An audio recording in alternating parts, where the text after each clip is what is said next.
Hey, how's it going? I'm working on the UTH-66 again, and I've run into a potential problem. I think I'm running my jet engine really hard, like too high an RPS, and I've got all this space up here that I can't really access. Like, I can't do much with this. So I'm thinking maybe I need to rebuild my engine because I've got two compressors, but I could do with one. This is the problem where it's like I can't get it all to fit in here. If I were to move my rotor back one block, I might get it to fit. I also was having a look at how Seb was doing his helicopter, and he's got pipes that come out the back somewhere like this, and then has propellers on the back. Probably not that one. It could be that one. I think it's one of the new propellers. Yeah, maybe one of those. Because you can see this little piece. He's like XML'd the blades, which makes sense if you want to do like pusher props, and then you can gain some speed. Because this isn't a very fast helicopter. I'll go without for now, and I'll just leave the engines for now. It means that I have to run them at 20 and 30 for your max, but once you start spinning too much, you start to wobble. So yeah, it would be good to swap them out. Swap out two compressors for one compressor. Don't quite know how I would get that to work though. It's almost like I should just not have the engines up here. They should be down in the back, because I can probably squish it in here quite easily. Yeah, if I did something like this, where the compressor is down the back, and then it can come up into the middle section for the turbines. And if I'm not doing like two switches to turn on the engines, if it's just one switch to turn on the engine, then it might as well just be one big engine. There's enough space back here as well for like 3 of these things. Realistically, I want 4, but there is enough space for 5? For 5. I just need to, there might not be enough space for 5, but there is enough space to do something like this. So I'm going to get rid of these valves. I'm going to do this. So I just have to leave this pivot. Maybe actually now that I've moved that on, I can cut the pivot, move it across. So now the wall part of it is actually like in an area where it can be a wall. So now there's like a little channel for the main rotor to sit inside of. Then this pipe just needs to come across and go straight up. Actually, I wonder if I can do another pivot then to assist with strength. It'll strengthen it up quite a bit, I think. 1, 2, 3, get rid of that. So it is positive on the bottom going towards the back. I could even put a T in there if I wanted to. Hopefully that means the whole rotor assembly is just stronger. Less likely to wobble, less likely to impact on the front of the helicopter when it's tilted forwards. What's that? There's like a weird... That block doesn't look like it's the right size. Huh. Interesting. The model for the pivot, the voxel, is like off. Yeah, it's but it's on the same side, so it could even be the pipe in there. Something's voxel is not correct anyway.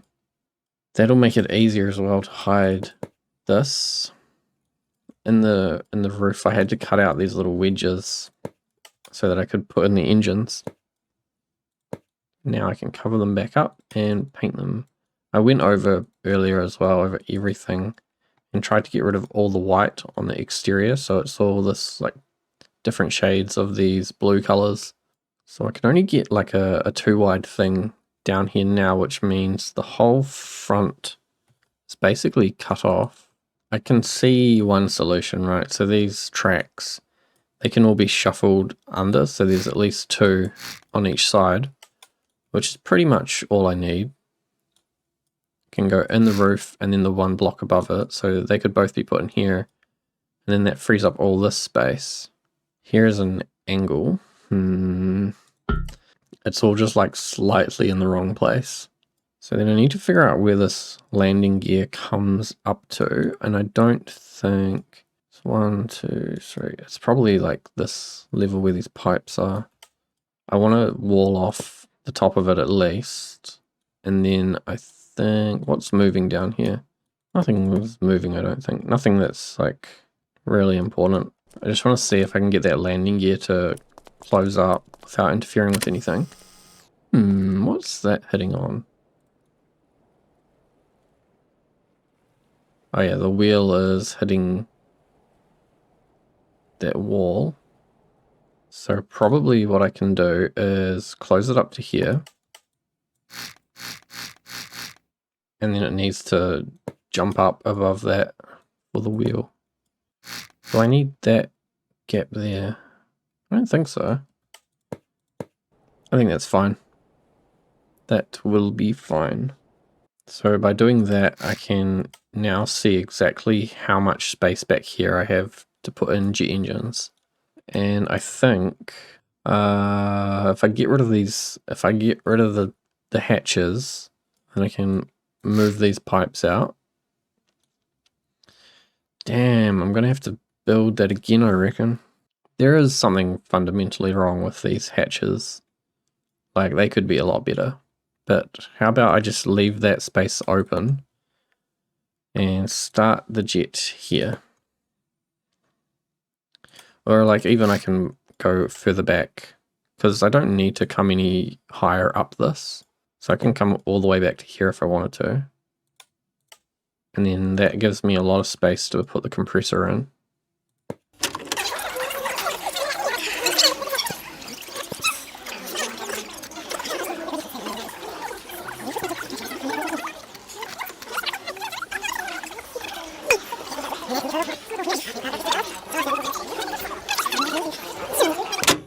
So there's 2 turbines on the top, 2 turbines on the bottom. Then you need a combustion chamber. Is that how it works? The arrow goes backwards. Compressor. And then fan. That's doubled the size of the engine pretty easily, really. I did have to give up some pipe, which was the pipe that took the power down to the tail. So it's not too bad because I can pick it up inside here. What's this? Oh yeah, that's the inside of a tank. Oh wait, this pipe here. Oh yeah, I'm going the wrong way. So I'm gonna pipe forwards and then go up the back wall. This is for power from the jet engines. And that actually picks up where it was before. And then it goes down and connects to the other 2. So this one here can go. Now I just need to figure out how I can get it into the tail. And the tail was spinning at the same rate that the main rotor was spinning at.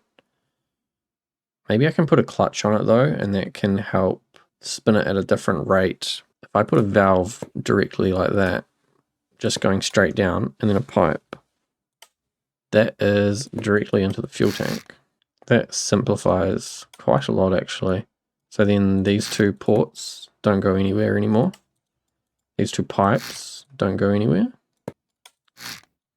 All of that's freed up. So I'll probably run a pipe down the side to get to the tail. And if I take a wheel, I will add a wheel for rotor brakes. This can... Man, this is kind of complicated.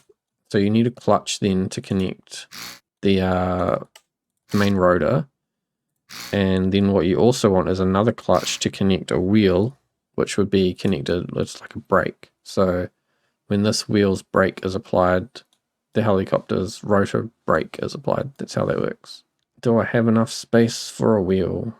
That's kind of what I want. It would be nice if the wheel were in the middle though. Just, you know, so it's all symmetrical. Oh man, this is driving me nuts. Now that there's no crazy crap in the sides of these, I could actually put hinges on that, on the engine shroud, and have it like open up. I don't know if you'd need it for anything. There's nothing in there to repair, but it might be nice to have some kind of moving parts. Okay, I need to split this into like 2 gearbox sets. One that goes forwards and one that goes backwards. Or I use a clutch and just ramp them up the whole way. I'm getting real stuck on this right now, so I'm just going to put in 4 gearboxes and put them all up to 3:1. So we should be running at like something like 1:81. I think it's more than that. So that's connected directly to the jet. And then there's no tail rotor at the moment. That's this one. For now, I'm just going to pipe it real lazily. See if that works. Because the idea is that I want to get a lower RPS. So here I've got right and left, but I only need one because I've only got like a single engine now. So I've got engine on, then I've got engine combustion chamber, compressor. That makes things easier. Get rid of all this, get rid of that. Let's spawn this and have a look, see if this engine works. Oh, it sounds way slower. So this is right now the compressor. The compressor is spinning the blades. Also there's no fuel. There's no fuel. No. There must be a constant on somewhere. I need to send it to the valve. Because the gearing is so much higher, I think that's why it's having an issue, or why it's kind of starting slowly. Or it could just be balked completely. It doesn't seem like it's wanting to start. So I must have deleted something or not connected something. Everything appears to be connected. It could be this gearbox situation.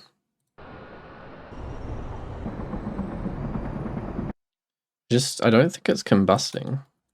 I'm not hearing the jet engine suddenly exploding. So I think I want to hook up these dials down here anyway. What was this one? Altitude hold, I think? Yeah. The dial that's directly below this. I want to use these ones for my engine.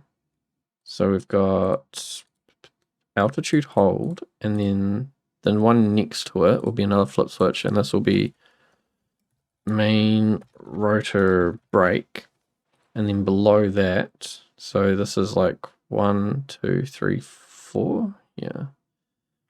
So this is 1. This will be engine RPS.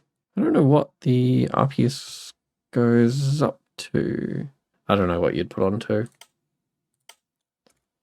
Alright, so what's happening is I'm now monitoring on this engine RPS dial the RPS inside the combustion chamber, and nothing else on here is hooked up. So I think this needs to get to 0.5 and then it should start.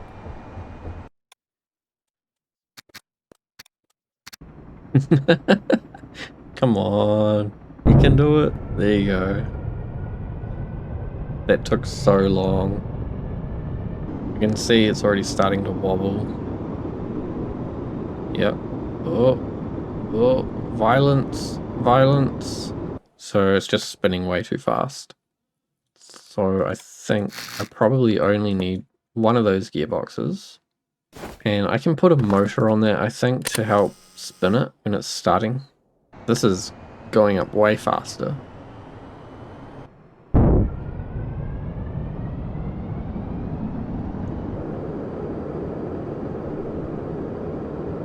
It actually doesn't feel like there's any real difference in the performance now. I was hoping that it would allow me to go faster, or at least fly at a lower throttle. I have changed the throttle values, so we start at 9 RPS with a max of 15. I don't think I can get off the ground with only 9 RPS. Yeah, it can't lift off for only 9 RPS. 15 RPS, and it seems like the nose is stuck in the ground. What has happened? Something's got stuck in the ground. I'm going to try put another gearbox in here, because I want to be able to run it at low RPS. Low RPS, I think, will convert into better fuel consumption.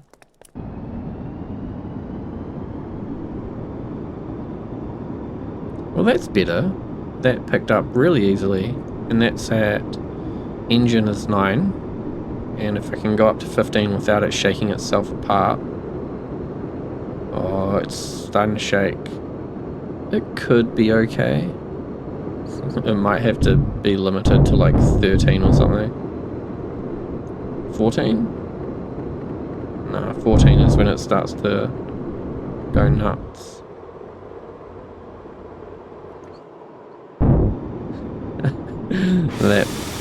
The PID is not tuned very well. It's shutting off when I throttle down, which means the PID is like overshooting backwards. So usually like P is the thing you want to be modifying on a PID, but sometimes just using D can also work quite well. So whenever I throttle down, it's stalling. Try like a 0.01. I'll do some more building anyway. Now that the engine works and this gearbox is enough, if I do a clutch, so I need 2 clutches really. One clutch connects the engine to the rotor, and the other clutch connects a wheel to the rotor. There you go. Top clutch goes to the engine, bottom sideways clutch goes into the wheel. So I can brake the main rotor, which will also brake the tail rotor.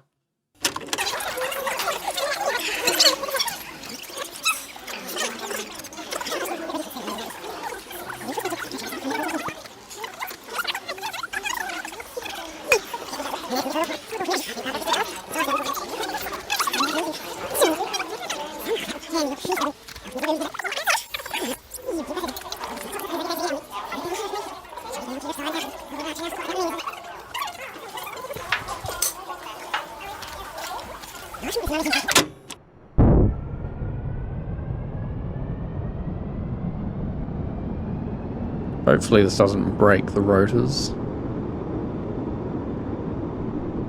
Oh, that was pretty quick though. Oh yeah, that's not too bad. It's not stalling out the engine, so that's good.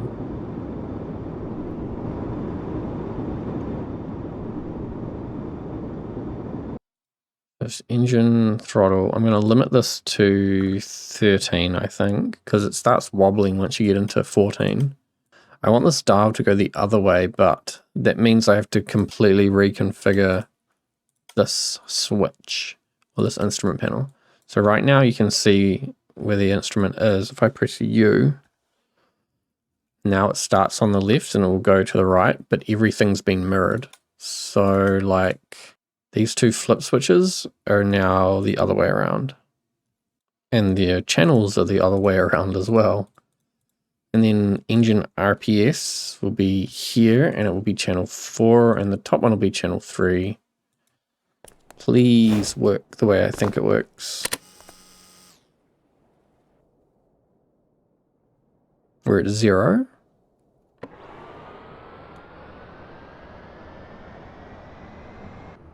Be cool if you could put your own red lines and things on dials, because then you could have like a orange or something up to 5, and then it could be all the marks after that. Yeah, that's heaps better. Oh yeah, because this can only go up to 13 now. It even starts shaking at 13. Ugh, that's not good. I will make the max on the dial 13. Or maybe I'll make it 15. That way if you like are overspinning it somehow, you'll know about it. Then altitude hold, I don't want to deal with right now. With these brakes though, I think I can get the brake thing to light up. So that is on channel 4. Channel 4. Okay, so I'm using bits. bits to control this thing, which means you're just like feeding it a number, and whatever number it is controls how many of those segments light up. Was it on channel 4? So for instance, if I have a constant number of 1, then that bottom piece of pizza is lit up. And it's not like 1, 2, 3, 4, 5, 6, 7, 8. It's more complicated than that. If you put it onto on and off channels, so you can do this on off, what that happens is then channel 4 is the first slice of pizza, channel 5, 6, 7, 8, and it just carries on like that. Personally, I think that is a waste of your channels, because what if you wanted to have a whole bunch of these, then you would end up going through all your channels. Oh, wait a minute, that's number 2. Why is that working? Is it actually just like that? I thought it was way more complicated than this. For bar segments, it's more complicated. Okay, there we go. This is what I thought it was. So it's like binary, right? So this piece of pizza is like binary 1, and then the second one is binary 2. But then when I'm giving it 3, I'm giving it 1 and 2. Does that make sense? Because in binary, if you want to get 3, you have to have 1 and 2 bits, and then the rest 0, rest of the bits 0. So at least I know where it's starting. It's going 1, 2, 4. I need to draw a picture for this. 1, 2, 3, 4, 5, 6, 7, 8. So there's 8. 8 slices of pizza. Paint is such a piece of crap. So it's like 1, 2, 4, 8, 16, 32, 64, 128. I might make a tutorial on how to do these numbers, but I'll kind of explain it here while I'm doing this. So I have to figure out which lights I had painted so I know what's what. So the bottom 3 are my landing gear deployed, right? It's this one, and this one is down. Then we have brakes applied, which are the 2 middle 2 brakes. And then we have the above section, which is brakes or landing gear up. Now I need to know when my brakes is on. I need to know if my gear is up or down. Rear landing gear, front landing gear covers. Okay, so I've got 2 and 1. So 2 is controlling the landing gear up and down. And I'm going to send that 2 constant numbers. And this will be able to control how many of those lights are on, right? So when the landing gear is down, the switch is off. It's either up or down. Up or down. Okay, there's no toggle. So when the landing gear is down, the switch is off. And the number I want for down is 1 plus 2 plus 128, 131. And that should light up all those bottom lights when it's down. When it's up, I want it to be the top section, which is 32 plus 16 plus 8, which is 56. So that gives me the top and bottom segments. And then I'm just going to use an add, I think, because I only need one number in for this. I'm going to take this constant number and just repurpose it. So I'm going to take whatever number I've got, and then I need to connect into this composite read number 1, which is doing my brakes. I'll probably use a switch box for that. So when the brakes are applied, I will add 3, and when they're not applied, I'll add 0. Does any of this make sense? Okay, I hate the way that that's laid out. But anyway, let's work. Let's work, because then it makes it look like I know what I'm talking about. So let's. I made a thing to help me with this. This is what I used.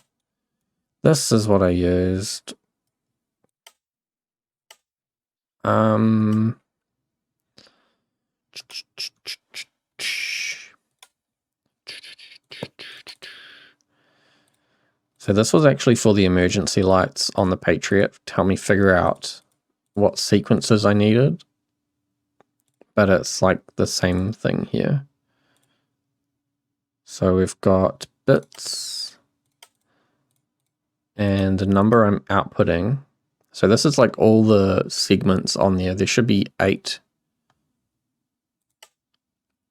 1, 2, no, I need 8.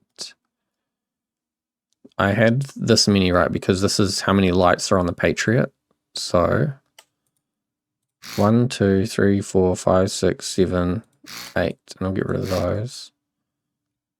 Wait, 1, 2, 3, 4, 5, 6, 7, 8. Okay. Basically, you're just like adding all of these together. So I think this is 1, 2, 3, 4, 5, 6, 7, 8. So I can get rid of this bottom section.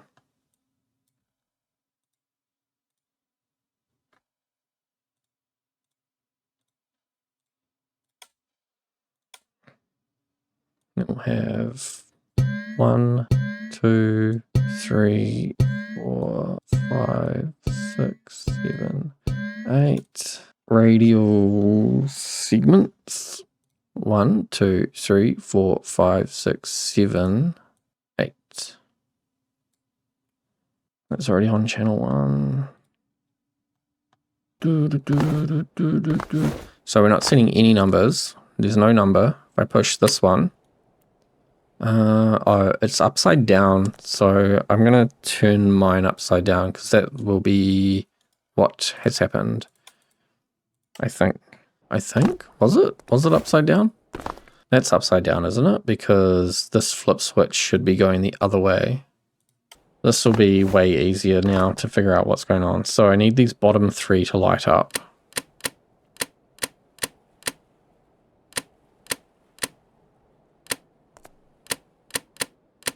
There you go. So for landing gear down, I need 131. 131. Then for the 2 middle ones, which are my brakes, I need 68.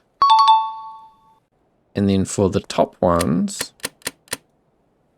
I need 56. Well done. And so if I've got like the brakes are and it's up, it'll be 124. 68 plus 56 equals 124. So that's all good. I think how far off was I? 131 was landing gear down. No, it is right. I did it right. 3. I'm adding 3 though, not 68. It's like I know what I'm doing. I'm just kind of stupid sometimes. So now my brakes are on. If I push this. Wait. Okay, I need this and the bottom ones. It's giving me the wrong number for when the brakes are off. So landing gear is down and brakes are off. Brakes are on. Landing gear is up. So the up and down isn't working. Add 0. Why am I adding? Oh, because I'm dumb. Wait, add. Am I just doing this backwards? It should always be these. Either add 0 or add nothing. Either add the brake number or don't add anything is what I should be doing. There you go. Landing gear is down, brakes are on. Landing gear is up, brakes are on. Brakes are off. Wait, get out of here. Landing gear is down, brakes are on. Yeah, it'd be good if I could represent that with words though, because I mean, if you look at that, you might not understand what that means at all. I'll have to put a sticky note somewhere. Okay, landing gear is good. Landing gear, I have a thing here for something else. I have navigation lights, and I have a switch that does nothing, and then I have 2 switches here for lights, which are controlling these ones, which goes into this lights panel. And down here, dash backlights. Huh. Is that what I want that toggle switch to do? I'm not so sure about that. The backlights should probably just come on whenever the electrical system comes on. Let's do the pilot and co-pilot light though. So those are on, I want them to be on counters. We'll just do just the pilot light first and then copy it over to the co-pilot light. Okay, so what I can do for this is you can send a pulse every time you push the button. Then the pulse counts up in the counter. And then you use the counter's clamp and reset and a threshold. So whenever the counter's threshold is met, it resets it back to 0. And this will give you, this is also how you can do gearboxes, like sequential gearboxes. So the minimum is probably 0 and the maximum is 1 plus however many light modes you want. So let's say I want 3 lights, then I need off, which is 0, then 1, 2, and 3. So I'm at 3, and then I need a threshold that will reset me, which will be 4. So this threshold gate is looking for 4. Whenever the counter hits 4, it goes back to 0. So that gives you 0 off, then light mode 1, light mode 2, light mode 3, and then when you click it again, it actually goes back to 0, which is off. And then what you do is you have a bunch of, basically you're taking this number and you're like manipulating what state you're in, so you can use a threshold for this and a switch box. So if it's at 0, there is no light, and I think I will use a switch box for this, a composite switch box. So that controls any of the data going out to the light. It'll mean that there's no light at all ever being sent, no data for it being sent. The next threshold, which is 1, we'll say is a switch box that sends out a dim light. So maybe a dim light is like 0.5 and it's white. So that will go into channel 3, which is the value. So that's the brightness. Then the next number will be 2. So this is a slightly brighter white. I'm just going to use another switch box. Everything can pretty much be resolved with a switch box. And I'm going to go 0.8. So it's a bit of a brighter white, but it's not in your face fully bright. And I also need that to be sent to input 3. So I'm going to use an add, which I think I'm going to have to change anyway, the next one I do. But just so I can help visualize what I'm up to. So now we're still only dealing with input 3.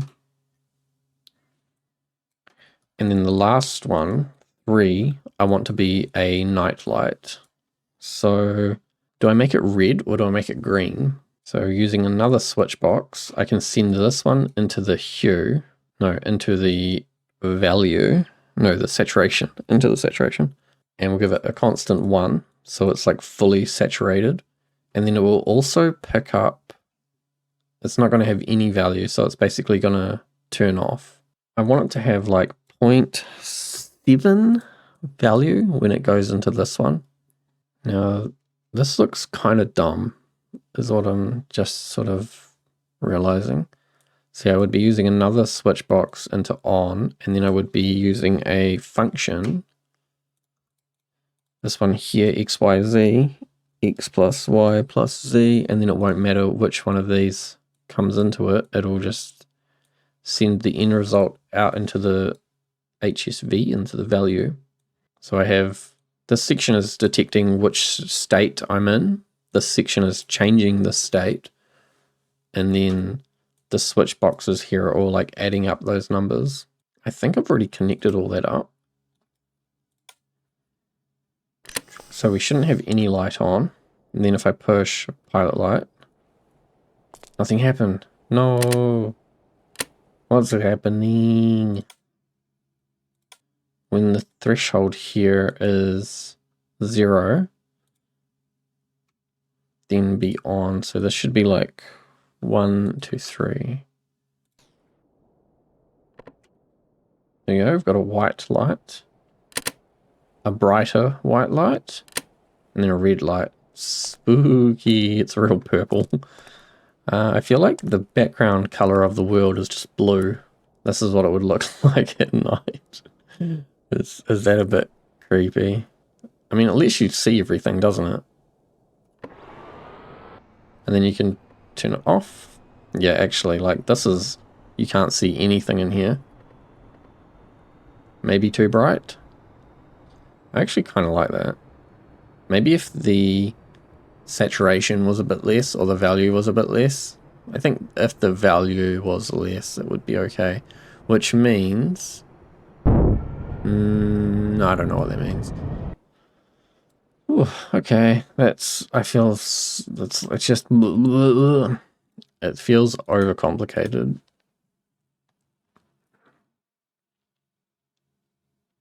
Or it feels messy, you know? What you could do, or what I could do, is have one of these for each threshold, for each mode.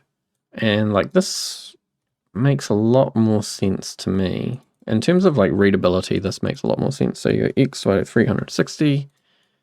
I can just grab some of these actually. Shoop. I don't need to use property numbers for this, I don't think. But it would make it a bit easier in general to set up.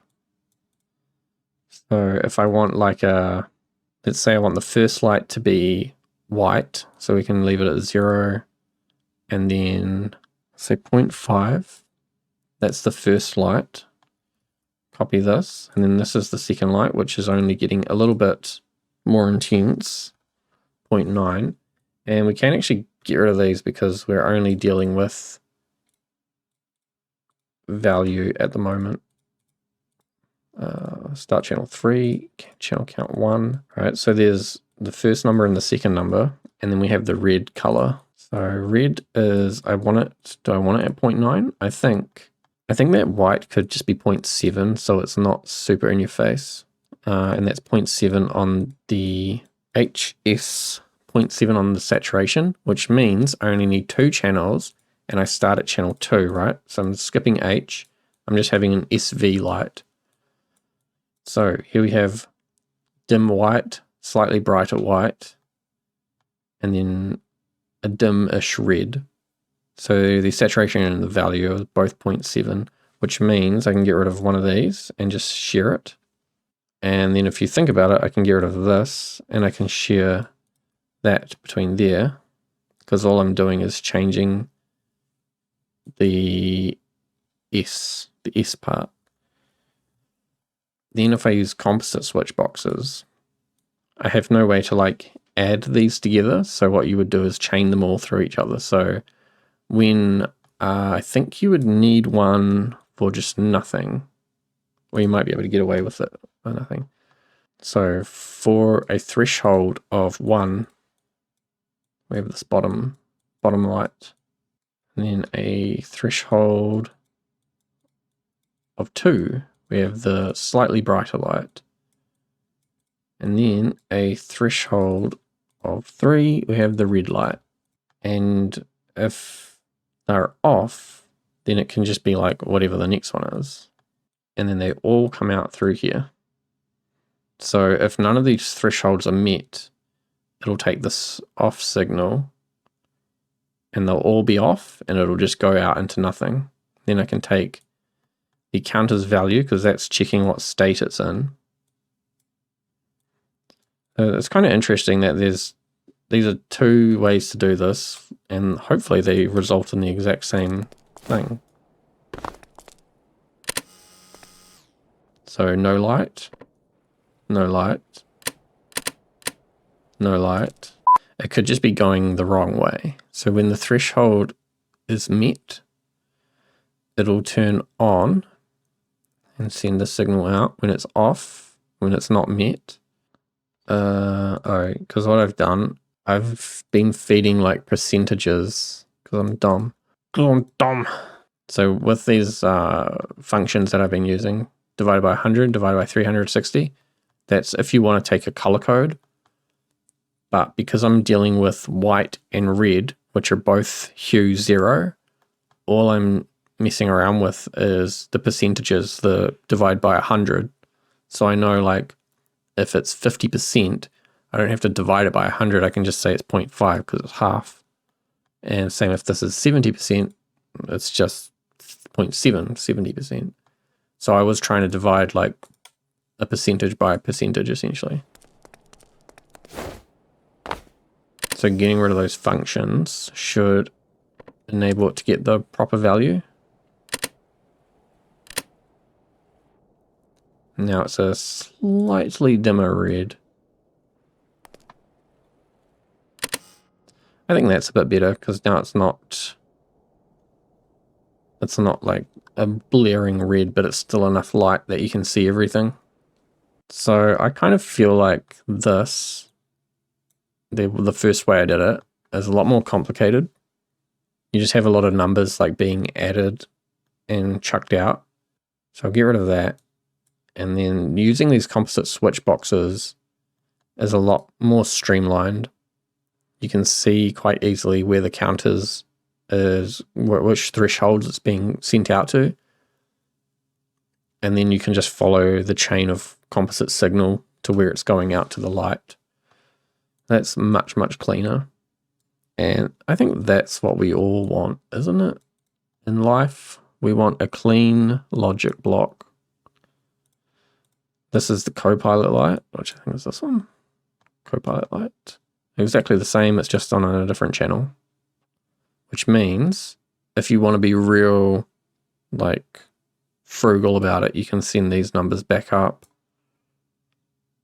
Actually, I'll probably send them down. Then you can delete those. And then the only thing left is the dash backlights, which I don't actually think I want on here. I think it would just make more sense if one of these switches did it. Electrical systems. Basically, when I turn on the electrics, I will turn on the monitors, the displays. So we've got electrical systems, which will do all the backlights actually. And then something else I think can be avionics. So that'll be radars, GPS, fuel pump. I only have one fuel pump. Electrical systems, avionics, fuel pump, rotor brake. Oh. Huh. Crap. Wait, this should be on. This should be like release or something. Otherwise you'll just flick it on when you're going through this. Okay, rotor brake is now up there. This is immediately messy. ECU. Is this where I put the rotor brake? No, of course not. So if I turn the engine on, yes, the rotor doesn't go. And then if you do this, it starts going. That's so cool. You'll be able to come and go blop, blop, blop, blop, flick all those on.